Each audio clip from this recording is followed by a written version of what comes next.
Prime Minister, thank you very much for your points so far, and I recognise your unwillingness to predict a questionable future.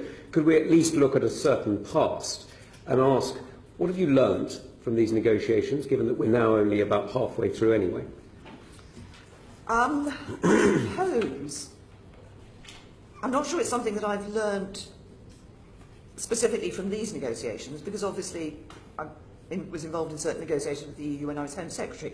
I think what has been reinforced by these negotiations is that actually if we are rigorous and robust in our defence of our position, then we can change the view in the European Union. I think one of the best examples of that is what I've just been talking about. They started off saying you can only be Norway or Canada for GB, but actually now they've accepted an ambitious customs relationship, a trade relationship that is beyond anything that any other advanced economy has with them. You've made that point before, and it's noticeable that they have moved on some areas. Surely there are some things that you would now, having conducted some of the most complex negotiations this country has conducted in peacetime, there are some things that you would do differently were you to be in 2016 today? Well, as I say, I think if you look at the negotiations, the lesson that can be taken from it is that it's not just, I think, sometimes people look at negotiations as sort of great theatre pieces. I think what we've seen from the work that has been done, that actually the way that you get through and the way that you get change is through patient and painstaking argument on the issues and on the detail of the issues. I would certainly agree with you that the detail is the fundament of what you're arguing, hence the 585 pages we've all had the privilege to read over the last few weeks. But surely some of this is to do with the structure as well. And there must be some elements of the structure that you may feel that you wish to do differently. For example, the fact that David Davis appears to have only been in Brussels for a few days to negotiate with Barnier does rather question whether or not a Brexit department was the right way to go, or whether it would have been better to bring the levers of foreign influence under the Foreign Office, or indeed under you and through the Cabinet Office.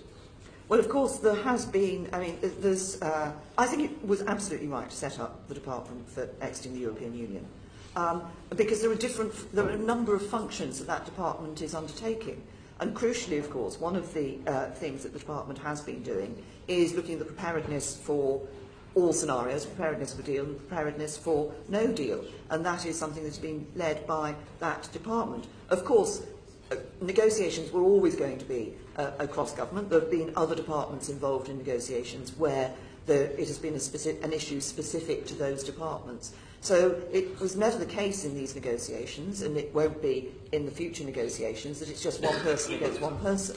Actually, it takes a lot of work streams and a lot of people across departments being involved in it. The reason I ask is because there are a few moments that frankly have left me somewhat surprised.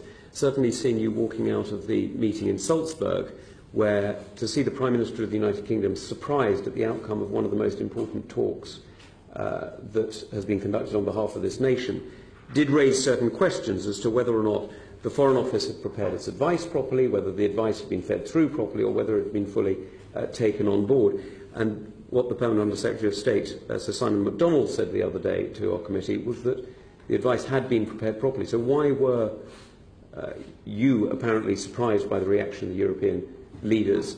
And does this suggest that there is a better way of coordinating for the next stage of the talks?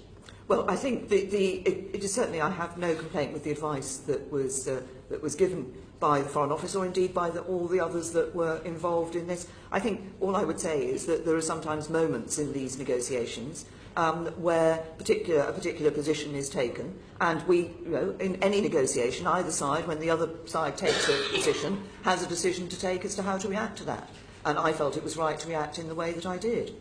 And at a last point, if I may, the Brexit Department has clearly got a very different role today to the one envisaged when it was set up, as it's now in reality the Department for No Deal.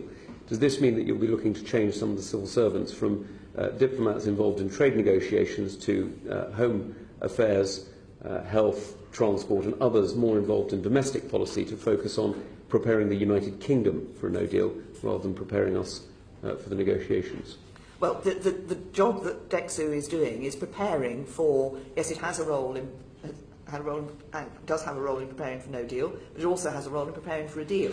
But it's not that you need all the expertise in DEXU. Actually, they do work, and they have been bringing civil servants from across departments with particular areas of expertise into DEXU to look to be dealing with these issues. But obviously it works with other departments as well. So if you look at a department like DEFRA, they have had, because they're the department probably most affected in legislative terms, in terms of numbers of pieces of legislation with the EU, they have themselves obviously been doing a lot of the work involved in preparedness. DEXU has an overall responsibility for that and ensuring that the cross-governmental activity is undertaken in a way that works, and also that the work with one department isn't inadvertently affecting the work of another department. So could I just finally clarify, so despite the fact that we've gone through the most complex divorce talks that any country has been through, and despite the fact we're about to enter the most complex marriage negotiations through this free trade agreement that we're hoping to negotiate with the European Union, there is no stage at which you'd wish to change either the yenta or the structure in which the marriage broker organises herself? Well, I'm not sure that a remarriage is perhaps the correct analogy for the relationship that there's going to be in the future. We're going to be very good friends and working closely Friends together. with benefits? Sorry? I missed your quip, I'm sorry. Friends with benefits, Prime Minister. But obviously we look, as we go through this process, we will continue to look, as we have been, because as you probably know, we've made some changes over the summer to DEXU, to the relative roles of DEXU in the Cabinet Office. So we have, throughout this process, we look to make sure that we have the right people in the right place, and with the right ministerial responsibilities and so forth for the task in hand.